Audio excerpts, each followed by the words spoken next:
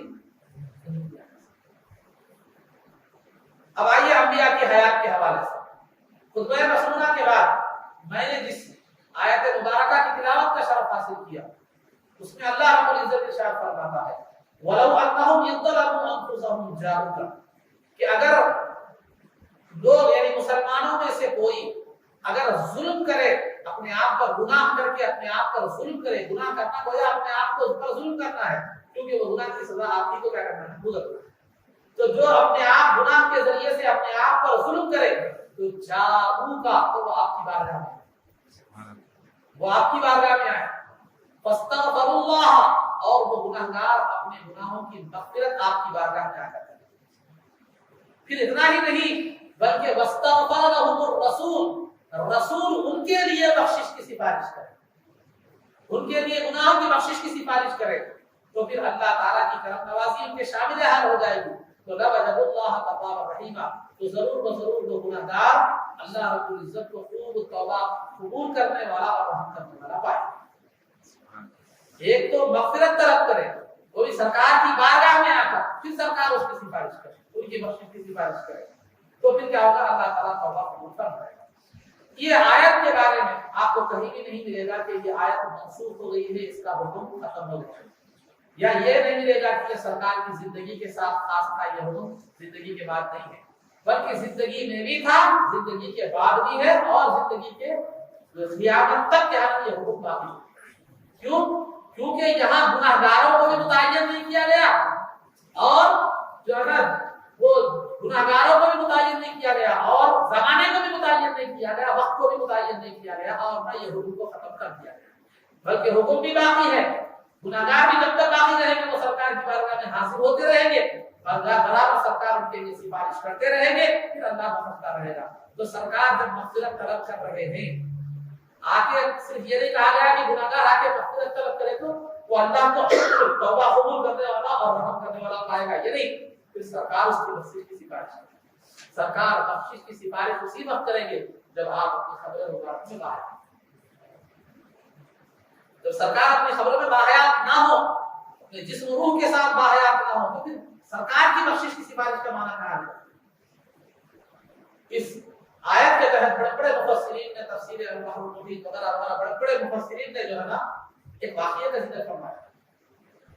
کیا ہے کہ سرکار دو عالم صلی اللہ علیہ وسلم کے وصال کے 3 دن بعد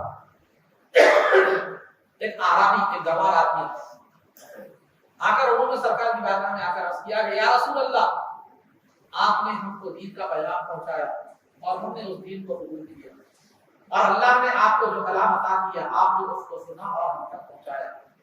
اسی کلام میں قرآن یہ آیت بھی ہے کہ اگر جو ہے تم اپنی جانوں پر گناہوں کے ذریعے سے ظلم کرو تو سرکار کی بارگاہ میں آؤ اور پھر اللہ سے مغفرت طلب کرو اور سرکار تمہاری بخشش کی سفارش کرے گی، تمہاری توبہ قبول ہو جائے۔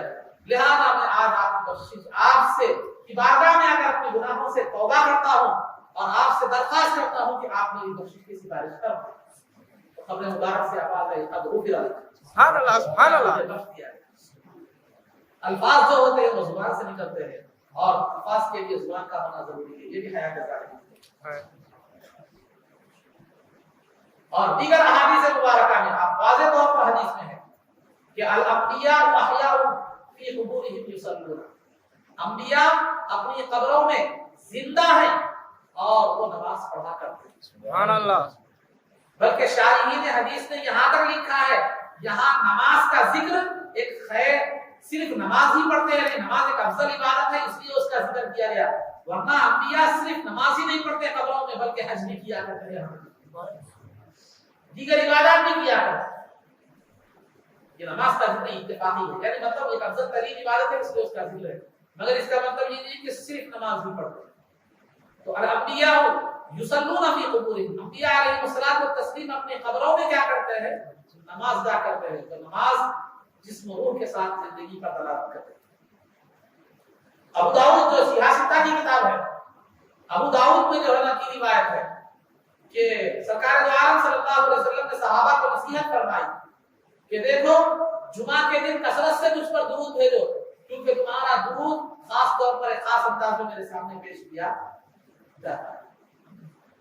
تو صحابہ نے عرض کیا کہ یا رسول اللہ صلی اللہ علیہ وسلم کیف تعرض علیک صلاتنا وقد علمت، عام حالات کے مطابق صحابہ نے سوال کیا کہ یا رسول اللہ صلی اللہ علیہ وسلم آپ ہمارا درود آپ پر کیسے پیش کیا جائے گا جبکہ آپ کا جسم مبارک باقی نہیں رہے گا؟ آپ کا جسم مبارک جب باقی نہیں رہے گا تو آپ انتہا کے بعد آپ کا جسم مبارک باقی نہیں رہے گا تو آپ پر ہمارا درود کیسے پیش کیا جائے گا؟ تو سرکار نے ان کے اس خیال کی تردید کرتے ہوئے فرمایا ان اللہ حرم علی الارض ان تاکل اجساد الانبیاء، کہ اللہ نے زمین پر حرام قرار دیا ہے کہ وہ انبیاء کے جسم کو کھائے۔ سبحان اللہ۔ تو اس حدیث سے جہاں یہ بات واضح طور پر معلوم ہوتی ہے کہ انبیاء علیہ الصلوۃ والتسلیم کے جسم اپنے قبور میں اپنے قبر مبارک میں زندہ محفوظ اور جگہ ہوتے ہیں، وہیں اس بات یہ اشارہ بھی اس حدیث میں ملتا ہے کہ انبیاء کی حیات کو آپ لوگوں کی حیات کی طرح مت سوچو، جیسا کہ صحابی نے عام لوگوں کی طرح سوچ کر جیسے عام لوگوں کے جسم ختم ہو جاتے ہیں آپ کا بھی ختم ہو جائے گا جسم، یہ کہتے تو انبیاء کو آپ عام لوگوں پر قیاس مت کرو، ان کی زندگی کا معاملہ الگ ہے، عام لوگوں کی زندگی کا معاملہ الگ ہے، یہاں اس بات کا بھی اشارہ ہے۔ یہ ابو داؤد کی حدیث میں صرف یہ بتایا گیا کہ زمین پر اللہ نے حرام قرار دیا ہے کہ وہ انبیاء کے جسموں کو کھائے۔ اور ابن ماجہ کی روایت میں یہاں تک ہے، ابن ماجہ کی روایت میں کچھ الفاظ زیادہ ہیں، فَنَبِيُّ اللَّهِ حَيٌّ